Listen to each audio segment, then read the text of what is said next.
పంపించిన పరిస్థితిలో ఉన్నప్పుడు అటువంటి బూత్లో సెన్సిటివ్ బూత్లో కేవలం ఒకే ఒక్క హోంగార్డును పెట్టి బూతులు నడుపుతా ఉన్నారు.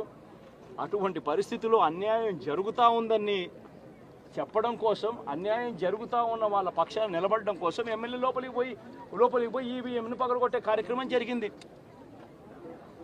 ఎందుకు ఈవీఎంలో నిజంగానే ఎమ్మెల్యేనే రిగ్గింగ్ చేసుకుంటా ఉంటే ఎమ్మెల్యేకి అక్కడ నిజంగానే ఎమ్మెల్యే పరిస్థితి అంత బాగుండింటే ఎందుకు ఎమ్మెల్యే ఈవీఎం పక్కన కొడతాడు?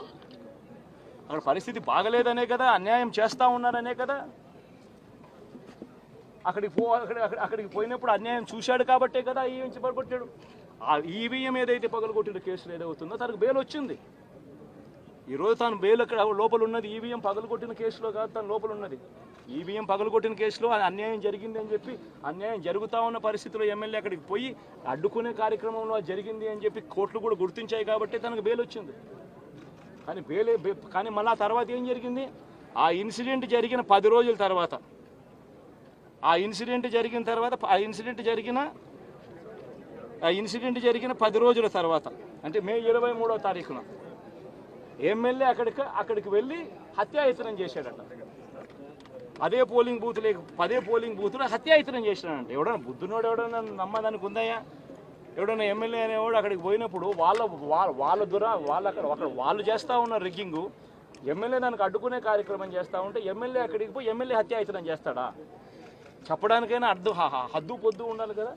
10 రోజుల తర్వాత ఎమ్మెల్యే హత్యాయత్నం చేశాడని చెప్పి కేసు పెడతారు 10 రోజుల తర్వాత.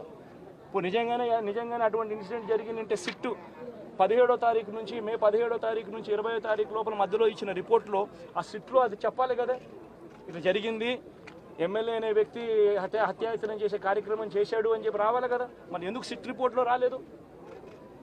ఈ రకంగా ఒక మనిషిని కేవలం 4 సార్లు ఎమ్మెల్యే తాను 2000 కన్సిస్టెంట్గా 4 సార్లు ఎమ్మెల్యే గెలిచాడు. 2009లో గెలిచాడు, 2011లో గెలిచాడు, 2014లో గెలిచాడు, 2019లో గెలిచాడు.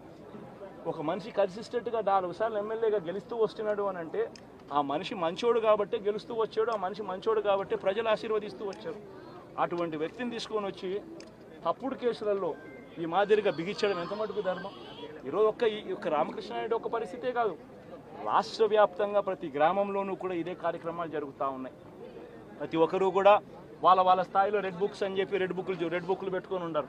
చంద్రబాబు నాయుడు స్థాయిలో చంద్రబాబు నాయుడు ఒక రెడ్ బుక్, లోకేష్ స్థాయిలో లోకేష్ ఒక రెడ్ బుక్, ఎమ్మెల్యే స్థాయిలో ఎమ్మెల్యే ఒక రెడ్ బుక్, మండల స్థాయిలో మండల నాయకుడు ఒక రెడ్ బుక్, గ్రామ స్థాయిలో గ్రామంలో ఇంకో రెడ్ బుక్, గ్రామ స్థాయిలో ఇంకో నాయకుడు, గ్రామ స్థాయిలో ఇంకో రెడ్ బుక్లలో పెట్టుకొని ఏం చేస్తూ ఉన్నారు? అతి దారుణంగా అన్యాయంగా ఆస్తులు ధ్వంసం చేస్తూ ఉన్నారు. రాష్ట్రం మొత్తం దాన్ని చూస్తూ ఉంది, కానీ ఎవడు మాట్లాడడం లేరు. దొంగ కేసులు పెడతా ఉన్నారు, పోలీసులు ప్రేక్షక పాత్ర పోషిస్తూ ఉన్నారు. దొంగ కేసులు పెడతా ఉన్నారు, వాళ్ళే కొడతారు, మన ఇటువైపున కేసులు పెడతా ఉన్నారు. రాష్ట్రం మొత్తం ఇది చూస్తూ ఉంది. చీని చెట్లు నరికేస్తూ ఉన్నారు, ఆస్తులు ధ్వంసం చేస్తూ ఉన్నారు, కనిపిస్తూ ఉంది. ఎమ్మెల్యేలు ఏకంగా జేసీబీల మీద పొక్లేన్ల మీద ఎమ్మెల్యేలు స్వయంగా తిష్టేసి ఏకంగా పోయి బిల్డింగులు పగలగొట్టే కార్యక్రమాలు చేస్తూ ఉన్నారు.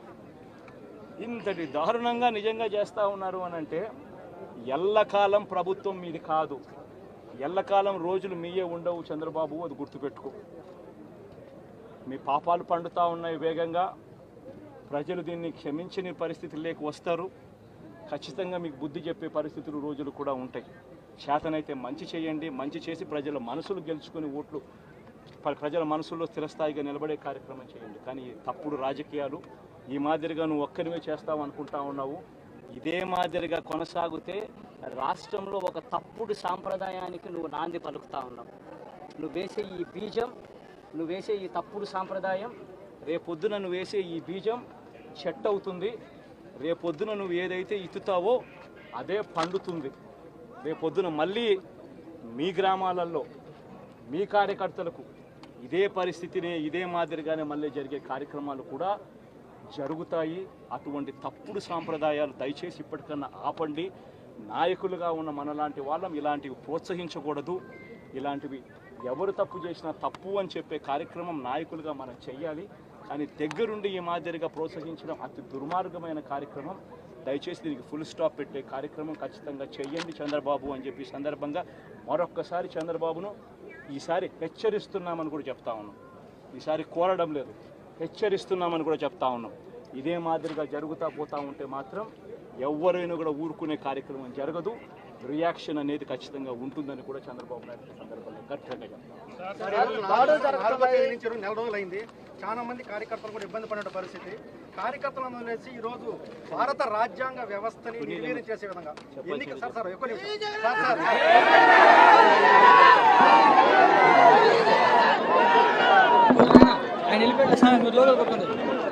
దాని మీద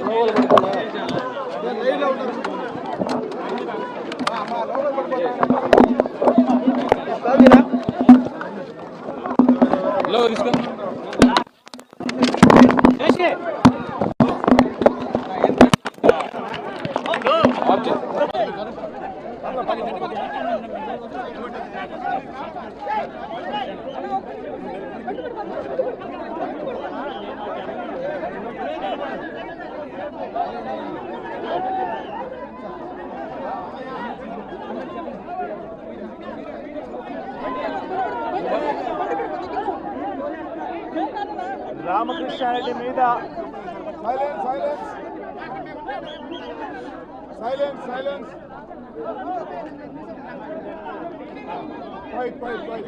ఈరోజు పిన్నెల్లి రామకృష్ణారెడ్డి మీద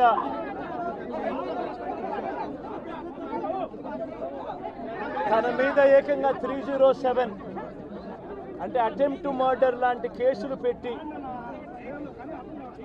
ఏ రకంగా అన్యాయంగా తనను జైల్లో నిర్బంధించడం జరుగుతూ ఉందో కూడా చూస్తూ ఉన్నాం. ఈరోజు రాష్ట్ర వ్యాప్తంగా కూడా ఇదే కార్యక్రమాలు జరుగుతూ ఉన్నాయి. రాష్ట్ర వ్యాప్తంగా కూడా కేవలం తెలుగుదేశం పార్టీకి, చంద్రబాబు నాయుడు గారికి ఓటు వేయలేదు అన్న ఒకే ఒక కారణంతో ఏకంగా ఆస్తులను ధ్వంసం చేస్తూ ఉన్నారు, దొంగ కేసులు పెడతా ఉన్నారు. వీళ్ళే కొడతారు, మళ్ళీ వీళ్ళే అటువైపున ఉన్న వారి మీద వాళ్ళు కొట్టారు అని చెప్పి కేసులు పెడతారు. ఇంతటి దారుణ